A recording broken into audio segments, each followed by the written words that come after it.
জয়গুরু। প্রথমে আমি শ্রী ঠাকুরের চরণে প্রণাম, শ্রী বর্মার চরণে প্রণাম, শ্রী বর্দার চরণে প্রণাম, শ্রী আচার্য দেবীর চরণে প্রণাম এবং ভিডিওতে উপস্থিত সকল গুরু ভাইদের আমার আনন্দিত জয়গুরু।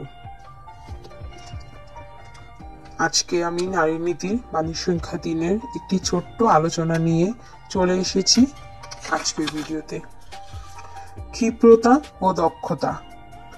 ক্ষিপ্রতার সহিত দক্ষতাকে সাধিয়া লইও, আর নজর রাখিও মানুষের প্রয়োজনরূপ হাব ভাবের ওপর, আর হাব ভাব দেখিয়ে যাহাতে প্রয়োজনকে অনুধাবন করিতে পারো।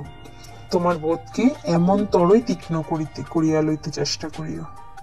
এমনি করিয়াই ক্ষিপ্রতা ও দক্ষতার সহিত মানুষের প্রয়োজনকে অনুধাবন করিয়া সেবা তৎপর হইও। দেখিও সেবা জয়গানে তোমাকে পরিপ্লুপ্ত করিয়া তুলিবে। এখানে ঠাকুর ক্ষিপ্রতা ও দক্ষতা দুটোকেই একসাথে নিয়ে চলতে বলেছেন। দুটোর একটিও বাদ দিলে হবে না। সংসারে সবার প্রয়োজনকে লক্ষ্য রাখতে হয়। নিজের বোধকে এমন তীক্ষ্ণ করতে হবে যাতে হাবভাব দেখে ওনাদের প্রয়োজনকে আমরা বুঝতে পারি। এমনি ভাবে ক্ষিপ্রতা ও দক্ষতাকে নিজের জীবনে একসাথে নিয়ে সংসারে সবার প্রয়োজনকে অনুধাবন করে সেবার তৎপর থাকতে হয়। ঠাকুর বলেছেন, এভাবে চললে মায়েরা সংসারে সেবার জয়গানে পরিপ্লুপ্ত হয়ে ওঠে, আর আমরা একটি সুস্থ, স্বাভাবিক, ভালোবাসায় ভরা সুন্দর সংসার গড়তে পারি। তাই নয় কি?